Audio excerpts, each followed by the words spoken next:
আজকে আমি চলে এসেছি গাড়ির পিউসি টেস্ট করতে। তো আমি এখানে গাড়িটা স্টার্ট দিয়ে নিউট্রালে ফেলে সাইডে চলে যাই। তো তোমরা অবশ্যই তোমরা গাড়ি পিউসি টেস্ট করে প্রতি 1 বছর অন্তর অন্তর নয় এই টেস্ট করতে লাগে 95 টাকা, পুলিশে ধরলে পরে ফাইন করবে 1000 টাকা। बात तो सही है। তো দাদা ওখান থেকে মেশিনটা সাইলেন্সারে ঢুকিয়ে দিয়েছে।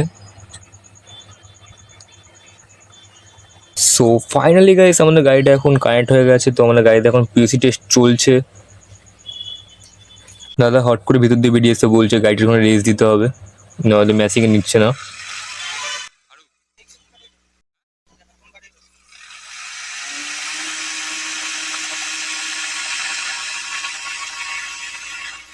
Two thousand years later. কি ঝামেলা ভাই, কি হবে না? উফ ভাই কি বলি ভাই, অতক্ষণ দাঁড় করিয়ে রেখে অত কিছু করে বলছে হবে না, তাদের নাকি সিস্টেমই নিচ্ছে না, আবার নাকি বেশি দেখাচ্ছে। ভাই 2 বছরের পুরোনো গাড়ি, ভাই গাড়ি চলেনি, মাত্র 3000 কিলোমিটার চলেছে, সেই গাড়ি নাকি পিউসি ফেল দেখাচ্ছে এখন। বাট নো প্রবলেম, আমি অন্য জায়গাতে করে নেবো।